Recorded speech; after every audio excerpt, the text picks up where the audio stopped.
चुनाव आयोग की एसआईआर प्रक्रिया शुरू से ही सवालों के घेरे में रही है और अब एक बार फिर इस पर विवाद शुरू हो गया है। दरअसल उत्तराखंड में अगले साल विधानसभा चुनाव होने हैं। ऐसे में वहां एसआईआर प्रक्रिया जारी है जिसमें कई गड़बड़ियां हो रही हैं। ये आरोप विपक्ष की तरफ से लगाए गए हैं। इसके साथ ही उत्तराखंड कांग्रेस के नेताओं ने दिल्ली में चुनाव आयोग के दफ्तर के बाहर धरना भी दिया। क्या है पूरी खबर, जानेंगे इस रिपोर्ट में। उत्तराखंड में एसआईआर से जुड़े मुद्दे को लेकर कांग्रेस ने जमकर विरोध किया।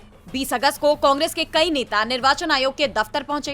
कुमारी शैलजा, गणेश गोदियाल, यशपाल आर्य, गुरदीप सिंह सप्पल और पवन खेड़ा जैसे कई नेताओं ने चुनाव आयोग के दफ्तर के बाहर जोरदार प्रदर्शन किया। होश में आओ, होश में आओ, होश में आओ, होश में आओ, होश में आओ, होश में तुमको आना होगा, होश में तुमको आना होगा, आना होगा, आना होगा। अरे भाई हम मत चलो, हेलो। कांग्रेस नेताओं का आरोप है कि वो उत्तराखंड में एसआईआर प्रक्रिया में हो रही गड़बड़ियों को लेकर निर्वाचन आयोग को ज्ञापन सौंपना चाहते थे, लेकिन पुलिस और प्रशासन ने उन्हें अंदर जाने की इजाजत नहीं दी। ज्ञापन सौंपने से रोके जाने के विरोध में सभी कांग्रेस नेता चुनाव आयोग के मेन गेट के बाहर ही जमीन पर बैठ गए और धरना दिया। धरने पर बैठे नेताओं ने केंद्र सरकार और चुनाव आयोग के खिलाफ जमकर नारेबाजी की।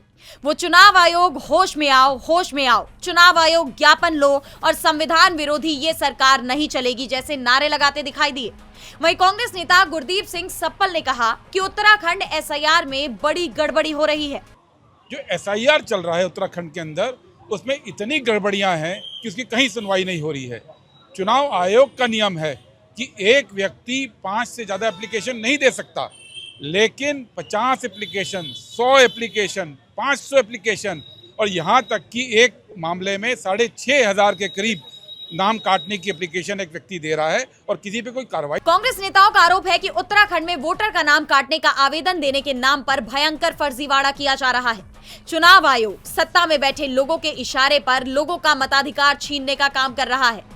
जैसा कि आप जानते हैं कि उत्तराखंड में अगले साल यानी 2027 की शुरुआत में विधानसभा चुनाव होने हैं। ऐसे में वहां भी एसआईआर प्रक्रिया कराई जा रही है और जब वहां भी इस प्रक्रिया में बड़ी गड़बड़ी सामने आई तो विपक्ष ने चुनाव आयोग को बुरी तरह से घेर लिया। ऐसे में अब देखना ये होगा कि ये विवाद अब कहां जाकर थमता है। डीबी लाइव की रिपोर्ट।